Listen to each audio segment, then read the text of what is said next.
तो चलिए आज हम गोता लगाते हैं पाउलो क्वेल्हो की दुनिया भर में जानी मानी किताब द अल्केमिस्ट में।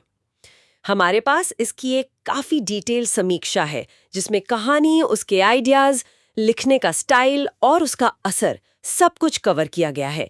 कोशिश यही रहेगी कि इस किताब के एसेंस को समझें जो 1988 में पुर्तगाली में आई थी। तो कहानी शुरू होती है सैंटियागो से। स्पेन का एक चरवाहा लड़का है, उसे ना बार बार एक सपना आता है। हाँ। सपना कि मिस्र के पिरामिडों के पास कोई खजाना छुपा है। हाँ। और इन सपनों से और एक मेल्किजेडेक नाम का रहस्यमयी राजा मिलता है उसे। उसकी बातों से मोटिवेट होकर वो निकल पड़ता है एक सफर पर। जी। और मजे की बात ये है कि ये सिर्फ खजाने की खोज नहीं रहती, ये उसके पर्सनल लेजेंड को यानी उसके अपने खास मकसद को पाने की एक आध्यात्मिक यात्रा बन जाती है। बिल्कुल। रास्ते में फिर वो एक अंग्रेज से मिलता है, फातिमा नाम की एक रेगिस्तानी औरत है, और हाँ, एक बहुत ताकतवर कीमियागर एल्केमिस्ट से भी। हाँ, और जो समीक्षा है हमारे पास वो इस सफर के कुछ खास थीम्स पर रोशनी डालती है। पहला तो यही है पर्सनल लेजेंड। मतलब ये आइडिया कि हर इंसान का जीवन में एक तय मकसद होता है। फिर एक और कॉन्सेप्ट है सोल ऑफ द वर्ल्ड का। अच्छा। एक तरह की मिस्टीरियस शक्ति जिसके बारे में किताब कहती है कि भाई जब आप अपने मकसद के लिए पूरी तरह से कमिटेड हो जाते हैं तो ये पूरी कायनात, पूरा यूनिवर्स आपकी मदद करता है।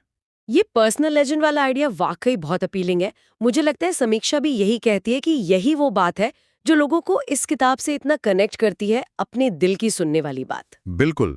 और इसी से जुड़े हैं सपने और संकेत जिन्हें समीक्षा के मुताबिक यूनिवर्स के मैसेज की तरह दिखाया गया है। फिर है कीमियागिरी यानी एल्केमी। समीक्षा में इसका जिक्र दोनों तरह से है, लिटरल भी और सिंबॉलिक भी। मतलब कैसे आम चीजों को या कहें आम जिंदगी को कुछ असाधारण सोने जैसा बनाया जाए। सही। और आखिर में जो सबसे बड़ा स्ट्रगल है, विश्वास बनाम डर। समीक्षा कहती है कि अपने डर पे, अपने डाउट्स पे काबू पाना ही पर्सनल ग्रोथ के लिए जरूरी है। और लिखने की स्टाइल की बात करें तो समीक्षा क्या कहती है? हाँ, वो बताती है कि कोहेलो का स्टाइल बहुत सिंपल है, पोएटिक सा और सिंबल से भरा हुआ। हाँ, भाषा बहुत सीधी है, इसलिए हर कोई इसे आसानी से पढ़ और समझ सकता है। और इसमें कई ऐसी लाइंस हैं जो याद रह जाती हैं, सोचने पर मजबूर करती हैं। जी। वो सबसे फेमस वाली तो शायद वही है, जब आप सच में कुछ चाहते हैं तो पूरा ब्रह्मांड उसे दिलाने में आपकी मदद के लिए साजिश रचता है। सही कहा, बिल्कुल। और समीक्षा के हिसाब से इसी सादगी में, इसी सीधेपन में इसकी ताकत है। ये इंस्पायर करती है। इसके जो थीम्स हैं, मकसद, प्यार, डर, वो यूनिवर्सल हैं, हर किसी से जुड़ते हैं। छोटी सी किताब है पर असर गहरा छोड़ती है। हाँ, बिल्कुल। लेकिन देखो, समीक्षा इसकी कुछ आलोचनाओं को भी सामने रखती है। जैसे कुछ पढ़ने वालों को ये शायद ज़रूरत से ज़्यादा सीधी या थोड़ी आइडियलिस्टिक लग सकती है, ऐसा कि असल ज़िंदगी की जो कॉम्प्लेक्सिटीज़ हैं वो इसमें कम है। हाँ, ये पॉइंट भी है समीक्षा में।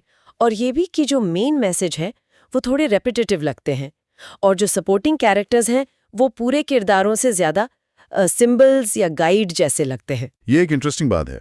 क्या ये सादगी और दोहराव इसकी कमजोरी है, या फिर यही कारण है कि मैसेज इतने क्लियरली लोगों तक पहुंचते हैं? समीक्षा दोनों तरफ इशारा करती है, पर इसके असर पर तो कोई सवाल नहीं उठा सकता। बिल्कुल नहीं।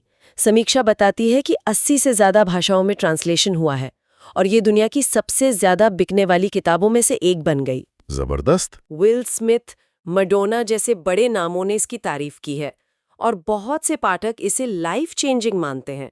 खासकर वो लोग जो शायद जिंदगी में किसी कंफ्यूजन से गुजर रहे हों या खुद को ढूंढ रहे हों।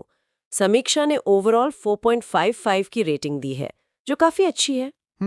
काफी सॉलिड रेटिंग है। तो अगर सार निकालें तो द एल्केमिस्ट एक सिंपल सी कहानी के जरिए गहरे सबक देती है। अपने सपनों के पीछे जाने, रास्ते में मिलने वाले साइंस पर ध्यान देने और कहीं ना कहीं यूनिवर्स पर भरोसा रखने की बात करती है। हाँ।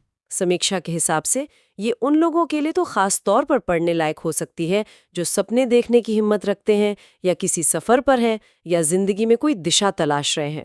बिल्कुल। और अंत में एक सवाल सोचने के लिए छोड़ सकते हैं जो समीक्षा से ही निकलता है। समीक्षा इस बात पर जोर देती है कि किताब डर और मोह को छोड़कर पर्सनल ग्रोथ की बात करती है। हाँ। तो सवाल ये उठता है, क्या बाहरी खजाने की खोज हमेशा हमें अंदरूनी तौर पर बदलती है, या फिर ऐसा है कि पहले अंदरूनी स्पष्टता, इनर क्लैरिटी जरूरी है, बाहरी सफलता पाने के लिए। इस पर सोचा जा सकता है। ये वाकई सोचने वाली बात है।